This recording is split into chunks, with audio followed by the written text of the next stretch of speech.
Boa noite. Vamos iniciar nossa live de quarta-feira. E hoje nós vamos falar de um assunto super importante, que é a tal da autossabotagem. Vou fixar. Fixei o comentário, vamos ver. Deixa eu ajeitar aqui ajeitar melhor. Convidem aí os amigos, peguem esse aviãozinho, essa setinha que tem aí na live, encaminhem para as pessoas que precisam assistir esse tema. Que é um tema bem... Gente, eu tô com calor, eu liguei o ar-condicionado, mas eu tô longe do ar, tô morrendo de calor. Tá abafado nesse Rio de Janeiro, para variar, né? Verão não tem jeito, tá sempre um tanto abafado.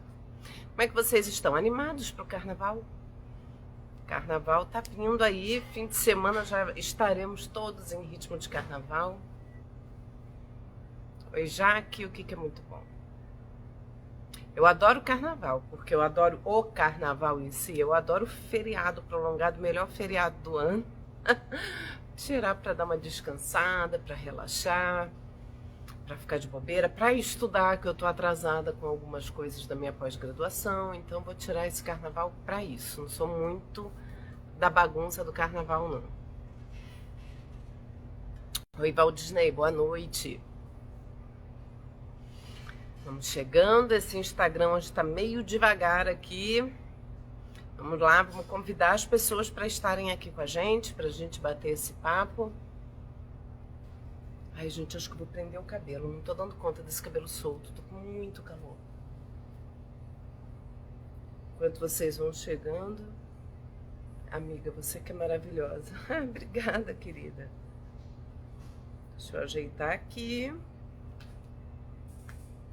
Aff, calor. Sou sua fã. Ai, que bom. Fico muito feliz de saber. Espero que você curta o conteúdo. Eu fico, às vezes, surpresa, né? O quanto que algumas pessoas conseguem promover mudança na vida e ter verdadeiras revoluções na vida a partir, às vezes, das respostas na caixinha que eu abro todo fim de semana, que teremos esse carnaval bastante caixinha, através das lives, né? Eu acho que isso é uma coisa... Boa noite, Solange. Isso é importante, né? É aquela questão que todo mundo coloca, ai, como é que eu faço para mudar? É difícil, como que eu faço para sair disso, para sair daquilo? Gente, a gente tem que querer buscar essa mudança em nós, né? Claro que fazer terapia é um caminho maravilhoso, mas não é o único. Se às vezes você não consegue, boa noite, Poliana, fazer terapia, você tem hoje muitos recursos, né? Seja informações na internet, vídeos e conteúdos, livros e coisas que podem ajudar.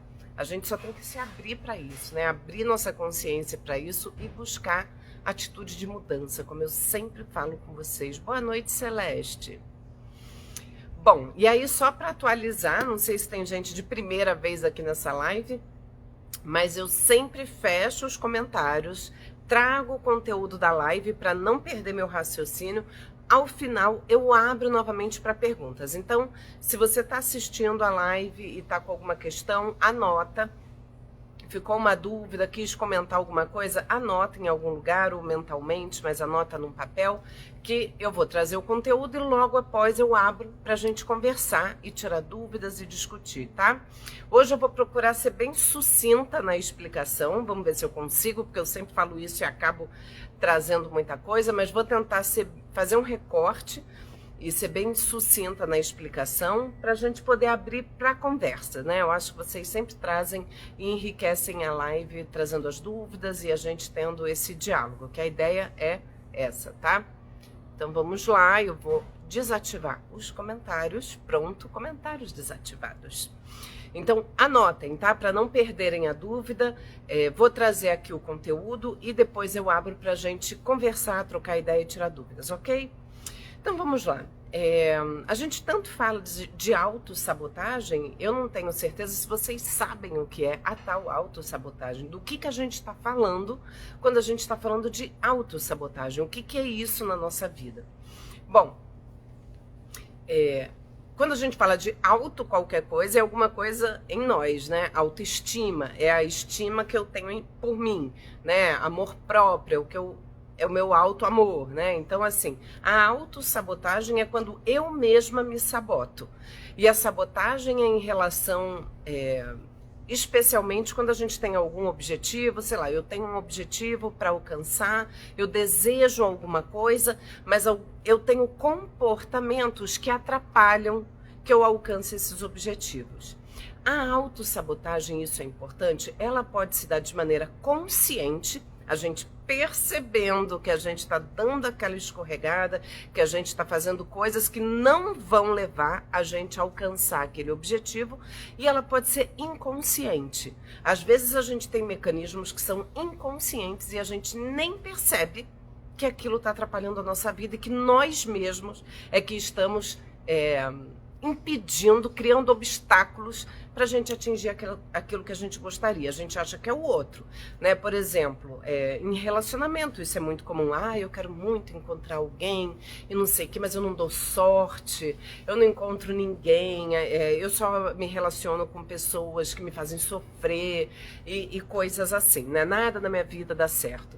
E aí a gente acha que é o outro, que é o destino, que é a vida. A gente não percebe que alguma coisa no nosso próprio funcionamento acaba colocando as nossas relações a perder. Então é sobre isso que eu vou falar aqui. Vou trazer um pouco essas duas formas, né, que a gente tem de se boicotar, né? E é importante, gente, eu quero já trazer aqui, só um minutinho. Eu quero já trazer aqui uma coisa super importante. O nosso pior inimigo somos nós mesmos. Quem é a pessoa que mais fala mal da gente? Eu mesma. Quem é a pessoa que mais me julga? Eu mesma. Qual é a pessoa que mais me coloca para baixo? Eu mesma. Né? Que mais me avalio, que mais acho que eu tô assim, que eu tô assado, que sou crítica? Sou eu mesma, não é o outro. Né? Então, quem mais sabota a minha vida não é o destino, não é uma força externa. Normalmente sou eu mesma. Então é muito importante a gente começar a enxergar um pouco quais são os caminhos que a gente vai percorrendo na nossa vida e que acabam levando a gente na direção oposta do que supostamente a gente deseja, né? Que é a tal da autossabotagem. Então, gente, isso pode estar... a autossabotagem, ela pode se dar por diversos motivos na nossa vida. E uma forma da gente perceber, primeiro, como que eu posso perceber se é uma autossabotagem? Como que eu percebo que eu estou me sabotando? Normalmente tem a ver com padrões de comportamento que a gente tem, ou com crenças que a gente tem a respeito da nossa própria vida. Por exemplo, eu nunca vou dar certo profissionalmente, né? Eu não sou tão boa assim. Tem pessoas que são muito melhores do que eu e eu acho que não é para mim. Né? Pensamentos que são muito negativos, associados, e aí pensem nisso, que eu vou falar agora é muito importante. Um dos mecanismos mais importantes que estão envolvidos na autossabotagem é o medo. Medo de crescer. Medo de assumir coisas na vida. Medo da responsabilidade. É um comportamento quase infantil que faz a gente permanecer num estado de busca de proteção, segurança. É um desejo que a gente tem de se manter naquela zona de conforto, né, onde nada acontece, nem o que é ruim e nem o que é bom. Né? A zona de conforto é onde eu estou ali segura, protegida, porém é onde eu estou ali privada de viver muita coisa, porque eu vou boicotando as minhas possibilidades de crescimento por medo. Medo de não dar conta, está muito relacionada a uma baixa autoestima, né? É uma sensação de que eu não sou capaz de lidar com determinada situação. Né? Tem muita relação com a síndrome do impostor. A pessoa que sabota a própria felicidade, o próprio sucesso, o próprio desenvolvimento, que é como se ela fosse pega, vão descobrir que eu não sou essa pessoa que eles estão achando que eu sou. Né? Profissionalmente, a gente pode boicotar o nosso sucesso a ponto, e a gente faz isso, tá? Eu tenho vários relatos de pacientes, de situações da pessoa boicotar a própria promoção dela no trabalho. Com medo de crescer, medo de chegar lá e falhar, medo de ser pega na... Nossa, você realmente não é uma pessoa capaz, e aí tem a ver com a síndrome do impostor, né? Medo de descobrirem que, na verdade, eu não sou quem eles pensam que eu sou. Eu não sou essa pessoa capaz que eles acreditam. E isso tudo, gente, é projeção. Ninguém pensa nada sobre você. Essa coisa da gente achar, vão me julgar. Eu é que estou me julgando. Eu projeto no outro os meus medos e inseguranças. Né? Então eu acho que todo mundo vai pensar isso ou aquilo, quando na verdade eu é que me coloco nessa condição de alguém com menos valor, de alguém que é menos capaz de lidar com a vida. Por isso que eu falo que é uma posição infantil, né? Onde a gente fica ali se desacreditando, né? Assim, a gente fica naquela... É um medo de crescer, é um medo de assumir coisas e posturas na vida, né? Isso são mecanismos muitas vezes inconscientes, né? Principalmente em relacionamento, né? E aí a gente pode trazer também, além desse medo que eu acho que é a emoção de base, tem também as crenças que nós temos sobre nós mesmos. E aí, crenças de... Eu já até trouxe um exemplo, mas eu vou trazer de novo, porque eu acho que esse exemplo que aconteceu comigo é um exemplo que consegue trazer exatamente isso que eu estou falando. Me desculpe quem já ouviu esse exemplo outras vezes, mas eu sempre gosto de trazê-lo, que eu acho que é o exemplo que mais é claro para isso. Por exemplo, né, vou trazer a minha crença, que poderia ser uma atitude sabotadora da minha própria felicidade. Eu tinha uma crença, né, eu sou filha de pais separados, minha mãe já é falecida há muitos anos, ela faleceu jovem, mas eles eram separados. E tinha um casamento muito ruim. Meu pai e minha mãe sempre brigaram muito e tudo mais. E eu construí uma crença a respeito de casamento, de que casamento é feito para acabar. Né? Na minha cabeça, casamento era uma relação que cedo ou tarde ia acabar. A partir dessa experiência que eu tinha como filha de um casal separado. E aí, quando eu conheci meu marido, eu tinha 20 anos e tudo mais, a gente começou a se relacionar e ia casar. E aí a primeira coisa que eu pensei, não vou mudar meu nome. 2 trabalhos. Mudar o nome, incluir o sobrenome dele e depois que a gente fosse separar, tirar o sobrenome. Então, isso pra mim foi tão natural, em momento, tanto que eu não mudei mesmo, assim, não me arrependo também, tá, gente? Só um comentário. Mas pra mim era tão óbvio que, assim, iam ser 2 trabalhos, colocar o nome e tirar o nome, porque em algum momento isso aconteceria, que era um pensamento automático, a partir de uma crença muito cristalizada que eu aprendi na minha relação de infância familiar. Até aí, tudo bem, não trocar o nome, tudo bem. E aí, uma das coisas que eu cresci sendo construída, eu e minhas irmãs, somos 3 filhas mulheres, e meu pai sempre botou na nossa cabeça, a independência começa pelo bolso, nunca dependam de marido, nunca dependam de ninguém. E nós 3 sempre trabalhamos muito, né, e somos muito independentes, né, minhas 2 irmãs e eu sempre tinha essa mentalidade de eu nunca vou depender de marido, eu tenho meu trabalho, minha profissão, né, casamento tem que ser escolha, e concordo até hoje, essa frase da independência começa pelo bolso é uma realidade que a gente não tem como negar. Então eu introjetei aquela ideia e juntei todas as peças, e quando eu me casei eu comecei a trabalhar muito, né? Sempre trabalhei muito, né? Primeiro que eu tenho paixão pela psicologia, e segundo que eu tinha muita essa gana de ser uma mulher independente. Apesar do meu marido ter uma situação financeira muito confortável, eu sempre trabalhei muito, sempre quis o meu dinheiro, a minha independência, e ele sempre apoiou, inclusive.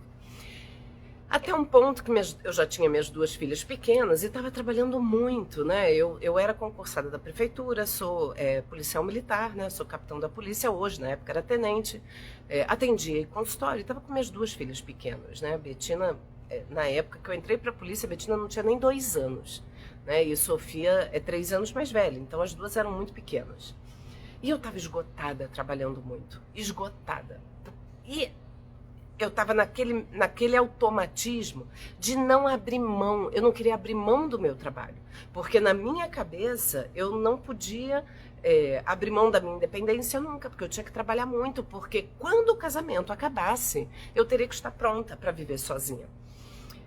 E olha o que seria uma autossabotagem, né? A minha crença ela era tão enraizada que eu, naquele momento da minha vida, com 2 filhas pequenas, 2 empregos, consultório, casa, cachorro, marido. Gente, eu chegava do trabalho exausta. Tinha dia de eu sair de casa às 7 da manhã e chegar às 10 da noite. Eu saía da prefeitura e emendava com o consultório enlouquecida. Para que isso?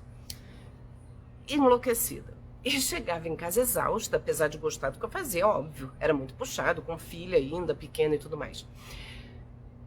E aí, o meu medo, né, de abrir mão das minhas matrículas, né, não queria abrir mão de nada do que eu tinha conquistado, com medo de um dia, quando meu marido resolvesse sair de casa, que eu não ficaria desassistida, porque eu teria onde me apoiar.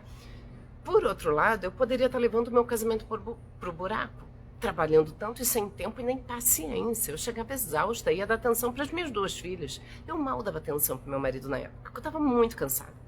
Né? E é lógico, né? Tanto que a gente está casado há 21 anos, ele entendia aquela situação, né? Ele foi uma pessoa, eu até brinco que realmente devia me amar muito, porque eu devia estar insuportável naquela época de cansaço, me levando até o extremo, mas no final eu acabei, foi até a época que eu tive crise de ansiedade, que eu acabei abrindo mão, pedindo a exoneração da prefeitura, reduzindo a minha carga de trabalho drasticamente, o que me reequilibrou.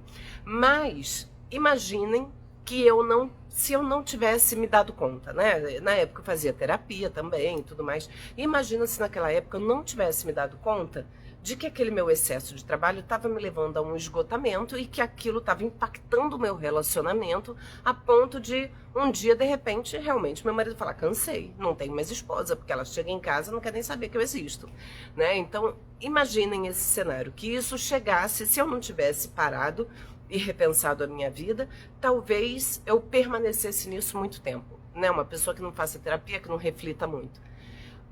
Ia terminar culminando na separação. E aí eu poderia falar, tá vendo? Por isso que eu não abri mão do meu emprego. Eu sabia que isso ia acontecer. Quando, na verdade, eu tive um comportamento que me levou a sabotar o meu casamento para confirmar a minha crença de que, tá vendo como eu estava certa? O casamento ia acabar. Ainda bem que eu não abri mão do meu trabalho excessivo. Então, isso é um comportamento de autossabotagem inconsciente. Não é feito de uma maneira consciente, proposital eu vou voluntariamente me colocar nessa condição. Não. A gente tem algumas crenças que são aprendidas nas nossas relações primeiras, familiares e tudo mais. A gente introjeta aquelas crenças e carrega elas para a vida. E começa a ter comportamentos pautados nessas crenças e a gente nem percebe que aquilo pode ser sabotador para nossa felicidade, porque na minha cabeça, casamento era uma coisa que acabaria. E eu estou com meu marido há 25 anos, 21 casado e 4 de namoro. Imagina se eu ficasse presa naquele pensamento, esperando. Só que a gente não espera passivamente aquilo se confirmar. A gente tem comportamentos que acabam impulsionando aquela condição. Então, olha como é importante a gente perceber de que forma a gente pode se sabotar. Um outro exemplo. Já aconteceu, por exemplo... Gente, desculpa, eu tô um pouco alérgica. Então me dá coceira na garganta, eu fico toda... Um outro exemplo. Eu já tive uma paciente uma vez, que era até na época da prefeitura em posto de saúde, que ela falava pra mim, gente, eu dou muito azar. Eu realmente sou uma mulher muito azarada. Eu tive 3 relacionamentos com homens de muito tempo e os 3 eram alcoólatras. Aí você pensa, nossa, azar, né? Assim, o que estava acontecendo? Porque o alcoolismo é uma doença, né? Que muitas pessoas têm. Agora você se relacionar, ou casar, ou morar junto 3 vezes com um alcoólatra é mais do que azar. Tem alguma coisa em você que te faz escolher pessoas com determinado perfil. Na verdade, é uma forma de sabotagem. É como se a pessoa, na verdade, 3 pessoas com o mesmo perfil, é como se eu tivesse vivido uma relação, né? Tipo, eu repeti aquela relação fracassada, porque fracassaram as 3, E aí eu penso, realmente, relacionamento não é pra mim, eu já sabia disso. Né? Quando eu tenho o dedo podre, o tal do dedo podre, gente, isso não existe. A gente, às vezes, a gente busca um determinado tipo de perfil sem perceber. A gente se atrai por pessoas que vão nos gerar problemas nas relações, e deve ter algum motivo para a gente fazer essas escolhas. E aí a gente não tem como a gente generalizar aqui e falar, não, toda pessoa que faz isso faz aquilo. Cada um tem a sua própria história. E é importante que a gente consiga identificar onde na nossa história eu construí essa crença. Onde que está o nó, né? E aí eu queria até que vocês... Eu fiz aqui algumas anotações e eu acho importante... entendendo, né, o que é essa questão da autossabotagem, assim, tá, mas se é inconsciente, como é que eu vou identificar? É difícil, né? É muito difícil, realmente é. Mas algumas perguntas podem nortear um pouco. Primeiro, a gente identificar, o autoconhecimento, né? Eu tenho que identificar quais são as minhas crenças de vida, quais são os meus valores de vida, quais são os meus medos, né? Muitas vezes a gente pratica boicotes horríveis, estuda muito para uma prova, no dia da prova a gente não acorda no horário e perde a prova. A gente se prepara para uma entrevista de emprego e chega atrasada. São boicotes, né? Que a gente... são pequenas coisas que a gente pode estar se sabotando. Claro, gente, que não é toda vez. Pode ser que uma ou outra circunstância aconteça mesmo. Mas quando isso se repete, quando é uma repetição que se torna um padrão, a gente começa a perceber que com certeza tem mecanismos aí de sabotagem. Né? Por exemplo, sei lá, o que tem a ver com medo de crescer mesmo, né? De repente, eu tenho... isso acontece muito, a insegurança paralisa a gente, né? O medo de se arriscar numa coisa maior e falhar, né? Seja um relacionamento, que de repente eu entro numa relação e tenho muito medo de sair da casa dos meus pais. E aí eu começo a boicotar meu relacionamento. Começo a ver muito defeito, ai não, acho que não é isso. A gente começa a colocar um monte de coisa para impedir que a gente saia da nossa zona de conforto. Isso vale para trabalho, para início, né? Às vezes a gente precisa, né, sei lá, dar um passo maior na vida, e aí a gente não dá esse passo e tem um monte de justificativas e a gente mesma acaba fazendo essas coisas, né? Boicotando a possibilidade daquilo acontecer. Né? E não é uma coisa que é externa, é a gente mesmo que, em boa parte das vezes, interfere e cria obstáculos para alcançar aquilo que a gente quer. Às vezes até em relação a coisas menores, do tipo, eu quero fazer dieta, né? Eu quero emagrecer. E aí eu acabo, por que eu não faço isso? E aí, isso também é interessante, gente, que esse é o tipo de boicote que é muito consciente, né? Quando eu tenho que ter alguma atitude de mudança e eu não tenho essa atitude. Eu tenho que emagrecer, eu não faço dieta. Eu tenho que fazer atividade física e eu simplesmente não vou. Não consigo me planejar para ir, né? E aí aquilo gera um mal-estar, uma ansiedade, uma culpa muito grande, né? A gente quer fazer alguma coisa, quer uma mudança de hábito, mas a gente não se mexe para isso, né? Tipo, eu preciso isso aqui, mas o que eu faço é isso aqui. Eu quero emagrecer, eu preciso emagrecer, mas eu tô comendo chocolate, eu tô bebendo, eu tô fugindo da dieta diariamente. Isso é autossabotagem, para eu não alcançar aquilo. Agora, por que eu faço essa autossabotagem? Muitas vezes a mudança ela é muito difícil mesmo. A gente tem hábitos, e aí eu já vou trazer até algumas orientações do que a gente pode fazer para evitar a autossabotagem. Quando ela é consciente, como é o caso de preciso guardar dinheiro, mas não resisto a uma comprinha da Shein, né? Preciso economizar, mas eu não posso ver uma promoção que eu vou lá e compro. Isso é uma autossabotagem consciente. Então, primeiro, é entender se a gente quer efetivamente aquilo, o quanto você quer aquilo. Né? Muitas vezes a gente acha que a gente quer, mas a gente não quer tanto assim. A gente, na verdade, está seguindo algum padrão que dizem que é bom, mas a gente mesmo não vê muita motivação para aquilo. Então é importante pensar nisso também. Ah, não, mas eu quero, é uma necessidade, eu preciso, por exemplo, guardar dinheiro para alcançar um objetivo maior, eu preciso fazer uma pós-graduação, eu preciso, sei lá, viajar, qualquer coisa, comprar um negócio para mim. E por que eu não faço isso, né? Porque mesmo sabendo de qual é tendo muita clareza do meu objetivo, sabendo o passo que eu tenho que dar, por que eu vou na direção contrária, né? Então, primeiro, mudar hábito é muito difícil.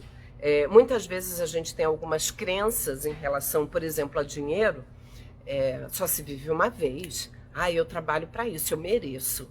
Gente, pelo amor de Deus, o dia de amanhã ninguém sabe. Aí a gente guarda dinheiro, depois vai lá e morre. Para que guardou? E aí a gente vai criando alguns argumentos, a gente tem aí algumas crenças que mantêm a gente na zona de conforto e não faz a mudança. E mudar é difícil. A gente precisa fazer um esforço muito grande. Então, quando é uma crença que a gente está sabotando de maneira muito consciente, você precisa, para fazer qualquer mudança de hábito, a gente precisa fazer uma coisa repetidamente. Repetidamente. Por exemplo, eu quero ir para academia, mas eu não consigo, é difícil. É difícil sair da inércia. Mas se você for um dia só, você rapidamente cai para o teu hábito antigo. Agora, se você for todo dia, nem que você vá pouquinho por dia. Eu não consegui 1 hora, vai meia hora, mas vai todo dia, repetidamente. Quando você for repetindo, daqui a pouco aquele hábito que estava aqui, ele vai deixando de existir, porque esse aqui começa, né, no teu cérebro, aquela repetição é que vai virar hábito. Então, a gente tem que fazer alguma coisa repetidamente, até elas se tornar um hábito. Para a gente mudar um comportamento, a gente precisa repetidamente fazer uma coisa. Então, se é um boicote muito consciente, a gente tem como forçar essa mudança, fazendo a novidade, né, aquele comportamento novo que a gente quer ter, de maneira repetida. A gente precisa fazer. Mas isso a nível consciente, comportamental, que é uma coisa um pouco mais simples e clara. Quando envolve aspectos emocionais, quando envolve questões mais inconscientes, crenças mais profundas de quem nós somos, e aí é importante que a gente faça algumas perguntas, né? Que aí eu acho que tem a ver com o medo que a gente tem de crescer, de assumir responsabilidades, o medo de errar, por exemplo, o medo de falhar, o medo de ser uma impostora, que tem uma autoestima baixa, né? Por que tem a ver com a autoestima baixa? Porque a pessoa, quando tem uma autoestima adequada, ela sabe que errar faz parte da vida, todo mundo erra. Não é porque eu errei que eu vou ser uma pessoa horrorosa, né? Que não presta para nada. Não, errar faz parte do jogo, né? A gente vive... E isso faz parte da vida, não tem jeito. Deixa eu só dar uma olhadinha aqui que eu anotei. Bom, e aí o que eu vou propor para vocês agora, antes de abrir, deixa eu só ver aqui como que a gente tá, dá tranquilo. Umas reflexões para vocês fazerem em relação a isso, né? O autoconhecimento, né? Essa autorreflexão que vai te levar a identificar certos comportamentos de autossabotagem que eu acho que é importante. Uma coisa que você tem que pensar é qual é o pensamento negativo que eu tenho a respeito de mim mesma? O que eu penso sobre mim de maneira ruim, né? Assim, que eu me coloco como uma pessoa incapaz, né? Que pensamentos são esses? A gente ter clareza em relação a isso, né? Porque tem a ver com aquele medo, né? Com certeza, se eu não tivesse esses pensamentos negativos sobre mim mesma, eu não teria medo de enfrentar os desafios da vida. Normalmente eu me coloco numa condição de incapaz, né? Algum nível de incapacidade eu vou achar que eu tenho, né? Ou alguma... A gente é muito cruel com a gente, né? Então eu acho importante que a gente faça essa reflexão, né? Que tipo de pensamento negativo eu tenho sobre mim mesma? Elenca esses pensamentos, coloca lá, eu acho que eu sou feia, que eu tô acima do meu peso e eu nunca vou conseguir mesmo. Eu acho que eu não sou uma pessoa qualificada o suficiente no meu trabalho. Eu acho que eu sou uma pessoa que não sou uma amiga tão querida. Eu acho que tem outras pessoas que são mais interessantes do que eu, sei lá. Coloca lá as tuas crenças. E aí uma segunda pergunta, essa eu acho muito importante para a gente conseguir identificar. Onde eu aprendi essas coisas a meu respeito? De onde eu tirei essas ideias? De onde vieram essas crenças a meu respeito? tenta pensar assim, de onde você ouviu, né? Porque ninguém nasce com essas ideias a respeito de si mesma, né? Eu não nasço achando que eu sou capaz ou incapaz de alguma coisa. Eu cresço dentro de um ambiente e a partir desse ambiente eu vou construindo uma ideia sobre mim. E aí tenta pensar, né? De onde eu tirei essas ideias? Será que eu vim de uma família, sei lá, por exemplo, de pais muito exigentes e eu tinha uma sensação de que eu estaria sempre aquém do que eles pensavam sobre mim?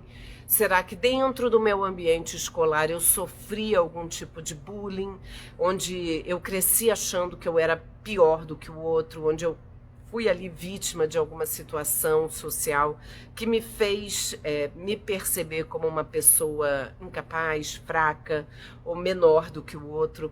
Né? Tenta ver de onde veio, né? De repente uma avó, uma tia, alguém, ou você escutou isso, não sobre você mesma, mas você escuta ali naquele ambiente quais são os valores daquela família e na tua fantasia você não está dentro desses valores. Então, identifica de onde vieram essas crenças. É importante a gente identificar para a gente entender que são pensamentos que são construídos, não são verdades absolutas sobre quem nós somos. São ideias que são construídas a partir dessas relações que a gente estabelece e que começam a dizer quem a gente é. E aí a gente cresce achando que é uma verdade absoluta. Eu penso isso sobre mim. E aí a gente vai ver, na verdade, o que eu penso sobre mim foi construído de fora para dentro. Então eu posso desconstruir. Então isso é muito importante. Um outro ponto a se pensar. Pensar essas coisas ruins a meu respeito vai me ajudar de que forma? Isso tudo que eu penso sobre mim, qual é o impacto que tem na minha vida? Na minha própria vida? Essas crenças que eu construí a meu respeito me ajudam ou me atrapalham? Qual é o impacto que isso causa na minha vida?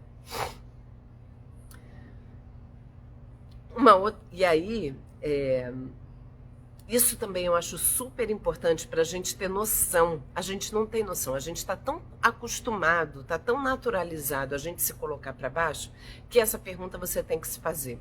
Essa forma, isso que você diz para você mesmo, você falaria e diria para uma pessoa que você ama?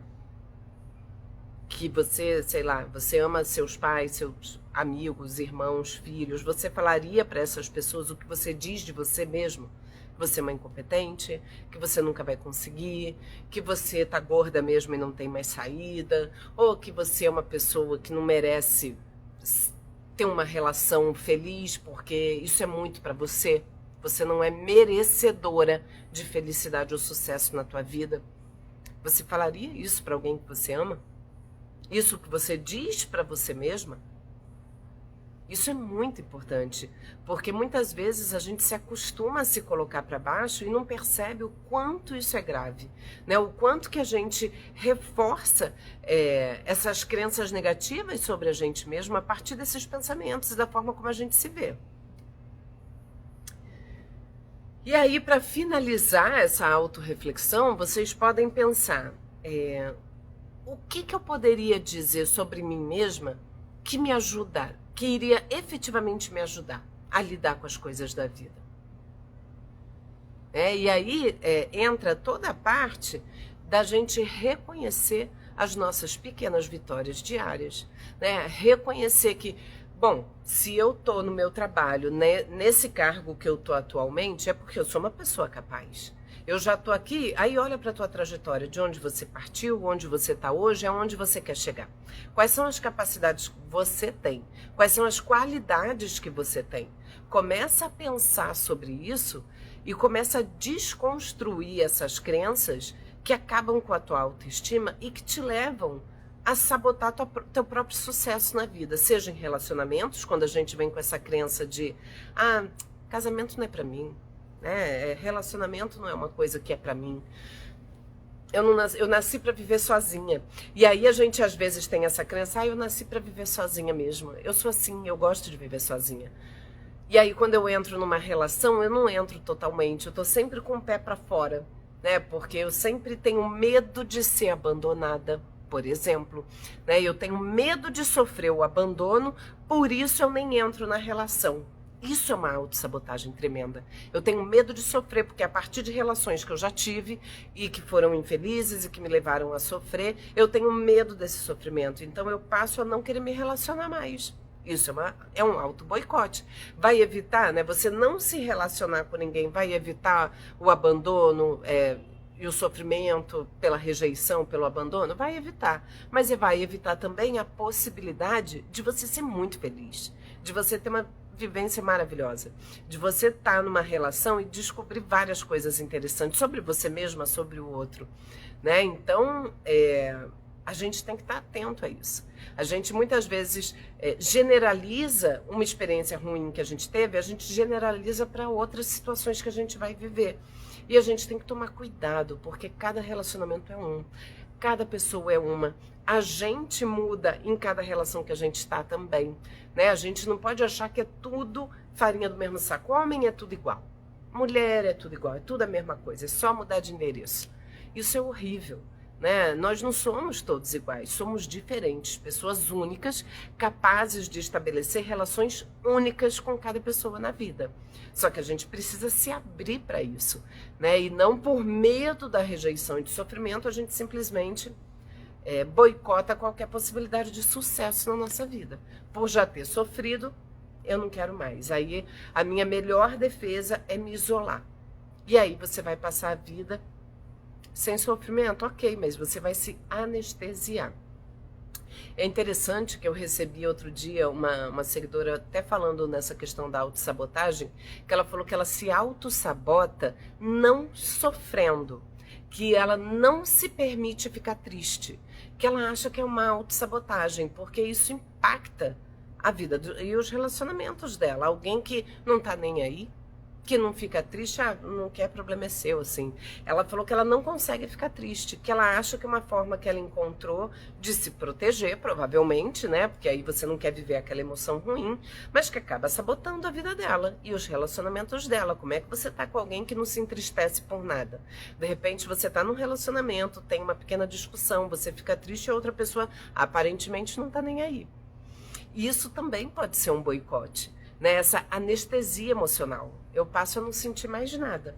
Eu tô aqui anestesiada, não quero sofrer, então eu simplesmente ignoro qualquer coisa que vai me levar ao sofrimento. Eu consigo não deixar que isso me pegue. Só que isso é tão ruim quanto, né? Você tá numa relação onde você... todas as emoções a gente tem que ter. A gente não pode não viver aquilo. Eu não quero ficar triste. Gente, não existe. Né? Já dizia Frejá, né? Porque rir demais é desespero. Que você descubra que rir é bom, mas rir de tudo é desespero. A gente não pode só rir na vida, até porque a gente só conhece as emoções no contraste. Eu só sei valorizar um dia feliz porque eu já tive um dia triste. Eu já tive as minhas tristezas. Se eu não tenho as minhas tristezas, eu também não sei o que é a alegria. E aí essa é um boicote da própria vida, quando eu me anestesio nas emoções. Eu não quero sentir mais nada. Ok, mas que vida é essa sem sentimento? A emoção, ela dá o tempero da vida. Imagina uma vida sem emoção. Sem raiva, sem tristeza, sem alegria, sem nada. A gente ia ser o quê? Robô? Então pensem sobre isso, né? Eu vou até abrir aqui já pra gente conversar. Tô aqui ativando os comentários. Vocês podem agora... foram libertados da prisão. Eu acho que eu trouxe bastante ponto de reflexão para vocês. E a ideia é que também vocês processem isso que eu falo nas lives, mastiga devagarzinho. Depois ela vai ficar salva lá no YouTube e eu acho importante às vezes voltar no vídeo e ouvir de novo, e de novo, e de novo, para a gente ir processando aquelas ideias e começar a entender, porque eu acho que o entendimento, ele não é só um entendimento de, entendi o que você falou. É entender mesmo, entender com o coração, assim, entendi, isso bateu em mim, assim, isso que você falou, bateu. Solange, autossabotagem está ligado à autoestima e procrastinação? Com certeza, Solange, procrastinação é uma grande forma de autossabotagem, né? A gente evita lidar com alguma coisa, né? Você tem um problema, você tem que resolver uma tarefa, tem uma coisa importante para realizar e você procrastina, você evita. E normalmente pessoas perfeccionistas, por exemplo, procrastinam demais, pessoas ansiosas procrastinam demais, porque é o medo de falhar, é saber que você tem que fazer alguma coisa e aquilo vai exigir demais de você. Então a gente vai. E é lógico que isso é uma autossabotagem. Se eu tenho um trabalho para entregar, se eu tenho prazos para realizar coisas. E pior ainda é quando eu não tenho prazos. Aí a procrastinação pode ser eterna. Por exemplo, entrar numa academia. Eu procrastino entrar numa academia. E não tem uma deadline como um relatório para ser entregue. Eu posso procrastinar a vida inteira. E é lógico que isso é uma autossabotagem. E está totalmente ligado à autoestima, que é o que eu estava dizendo, né? A autoestima baixa, a gente achar que a gente não é capaz de lidar com as coisas da vida. Juliana, a sabotagem rouba a gente da gente mesma. De alguma forma, sim, né, Juliana? A gente se sabota, a gente se maltrata, né? A gente se impede, né? A gente é um impedimento da vida, né? A gente se bloqueia, a gente cria obstáculos pra gente mesma e a gente pode estar roubando possibilidades da gente ser feliz, né? Com certeza. Cida, boa noite. Eu tenho esse problema e eu realmente preciso ouvir mais vezes para tentar achar meus motivos para agir assim. Se eu precisar, posso te perguntar depois nas caixinhas que você abre? Claro, Cida. No fim de semana as caixinhas serão abertas. E como é carnaval, eu vou abrir várias vezes. Então, muitas vezes é isso. Você ouve de novo, ouve, escreve. Quando eu falo para vocês, anotem. Anota mesmo, né? Enquanto você está ouvindo o teu vídeo, pega lá. E elenca as características, né, aquilo que você acha que são motivos de... como eu falei, da autoavaliação, né, o autoconhecimento. A gente tem que parar para fazer essa autorreflexão. Tentar entender de onde a gente ouviu aquela história, né, de onde a gente tira aquilo. Né? Por exemplo, a gente tem muitos rótulos que a gente carrega da infância e muitas vezes a gente entra naquela caixinha e acha que a gente se resume àquilo. Né? Por exemplo, eu já falei isso para vocês também outras vezes. Eu fui uma criança tímida, insegura, frágil. Eu vivia um ambiente muito instável, familiar, e é lógico que isso me gerava insegurança. Então eu era muito tímida na minha infância até minha adolescência. Porém, na minha idade adulta, eu com os 17, 18 anos, eu tive que trabalhar, depois entrei na faculdade. E aí a minha timidez acabou. Hoje eu não sou uma pessoa tímida. Eu sou reservada. Mas como eu fui rotulada na minha família sendo a pessoa tímida, eu me via dessa forma durante muito tempo. Eu já nem era mais tímida, mas eu pensava, mas é porque eu sou assim, eu sou tímida, né? E aí eu me limitava dentro dessa caixinha da timidez. Eu sou tímida, logo eu não posso determinadas coisas. Eu me via daquela forma. Então era uma crença que foi colocada, né, pela família, pelo ambiente, né, eu mudei. E eu era tão aderida àquele rótulo que eu nem percebia a minha mudança. Eu ficava dentro daquele rótulo, né?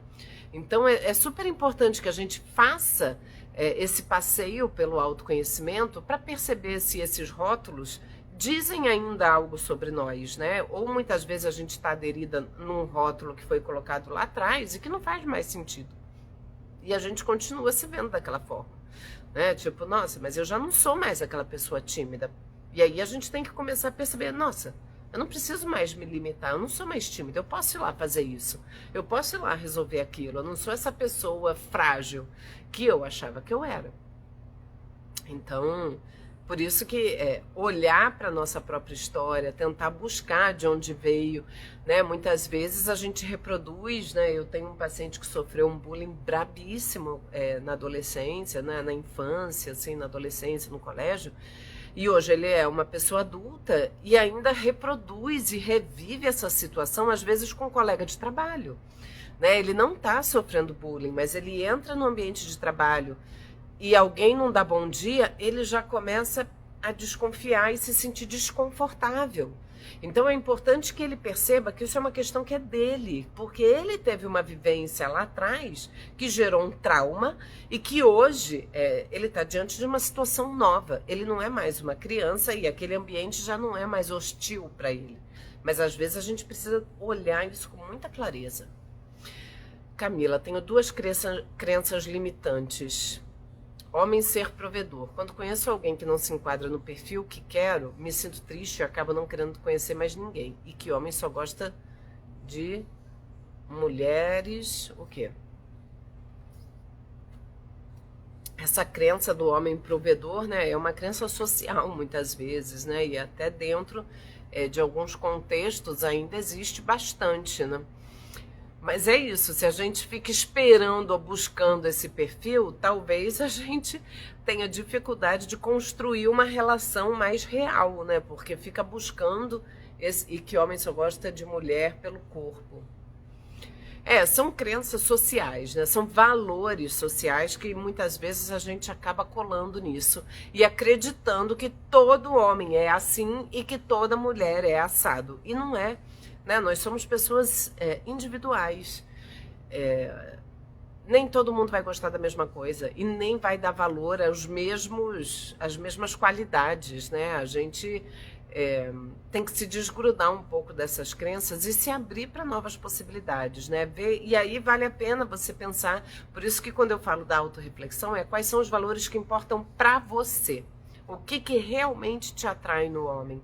Ou o que você busca quando você fala do homem provedor, né? Você quer o quê? Segurança? Você quer uma coisa, alguém que te ofereça um papel meio paternal, e aí vem de novo a posição infantil diante da vida, eu esperar que alguém cuide de mim, que alguém venha prover as minhas necessidades, que às vezes nem são só financeiras, mas emocionais também. Então a gente tem que estar atento a essas questões, né? E começar a perceber quais são os valores que realmente importam pra gente. Homem não gosta de mulher só pelo corpo, né? Pode ser que um ou outro homem sim, mas na real não é isso que importa, né? Para sustentar um relacionamento. Pode ser que algumas características sejam importantes para o início, mas que vão sustentar a longo prazo é muito mais, né? São outras. Aí vai de cada um, né? O que cada um valoriza. No meu caso, por exemplo, para mim é importante que o homem seja inteligente. Isso é uma característica que eu não abro mão.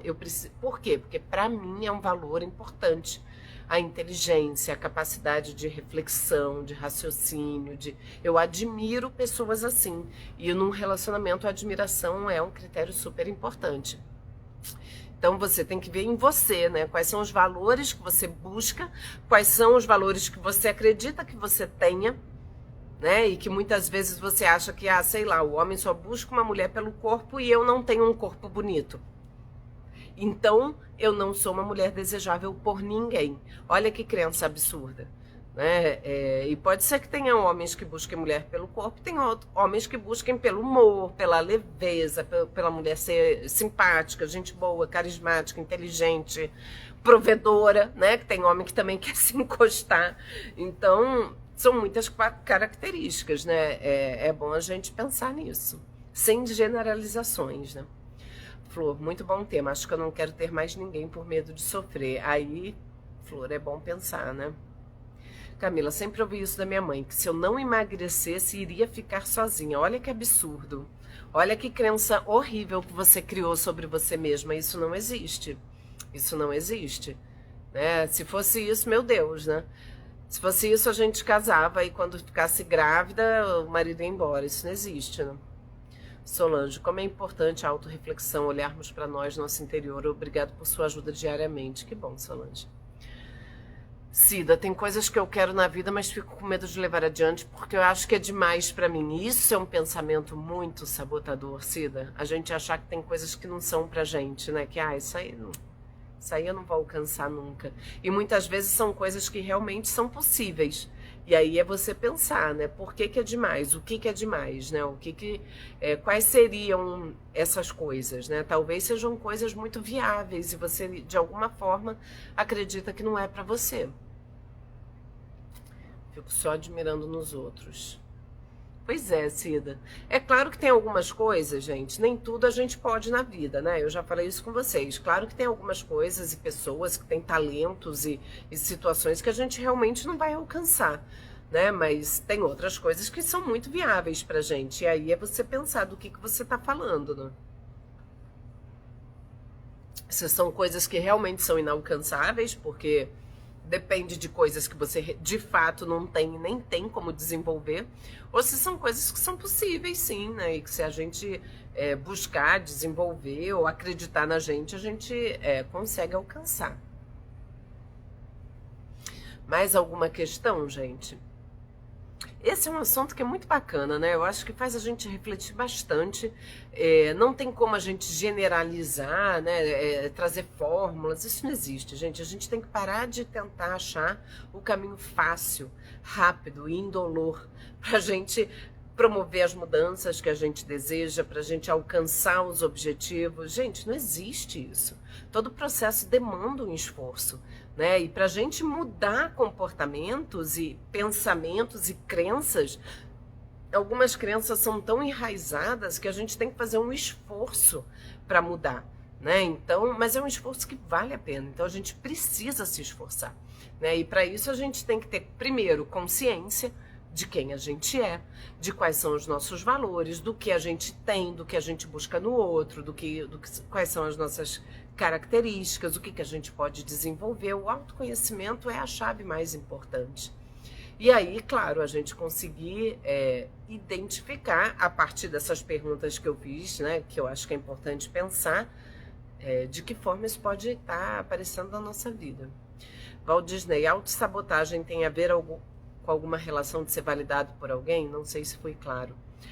A autossabotagem, ela tem a ver com uma autoestima baixa, né? Da gente achar que não é capaz de determinadas coisas. É claro que a pessoa que tem uma autoestima baixa acaba virando uma pessoa que tem necessidade de validação.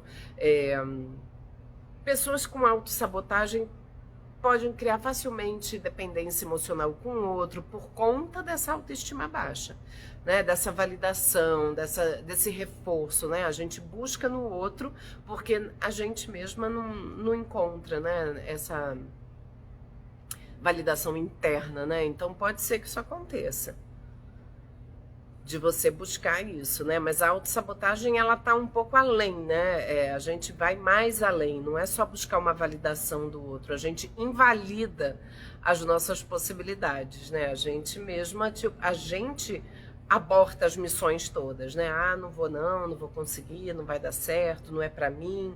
A gente nem tenta muitas vezes, né? Tipo, eu gostaria de alguma coisa, mas eu nem me mexo nessa direção porque eu acho que não, né? Então a gente acaba boicotando mesmo, impedindo dessas coisas acontecerem na nossa vida. E por medo, normalmente é um medo muito grande, né? Medo de crescer, medo de assumir responsabilidades, medos, né? Medos variados. Oi, Yara. Gente, então é isso, né? Eu acho que já deu para responder bastante coisa. Essa live vai ficar salva lá no YouTube e eu recomendo que vocês assistam novamente, porque é um tema que é complexo e que a gente vai ouvindo até aquilo ir, a gente vai lá processando e digerindo essas informações gradativamente. Não é assim, né? Tem insight, nossa, isso foi brilhante. Não, às vezes a coisa é um pouco confusa, um pouco nebulosa pra gente. Por isso que é importante anotar, responder as perguntas. Oi, Rafa, a melhor psicóloga nadadora do mundo, é meu professor de natação. Saudade, hein? Tá na hora das tuas férias acabarem. Então, gente, ó, finalizando aqui, vai ficar salvo lá. Então, ouçam lá, tá bom? É isso, obrigada aqui pela participação de vocês. Para quem ficou com dúvidas depois, perguntem, podem me perguntar no próprio YouTube, que muitas vezes eu respondo, ou me mandem nas caixinhas, como a Cida colocou. Fim de semana teremos caixinhas abertas aí pra gente bater papo.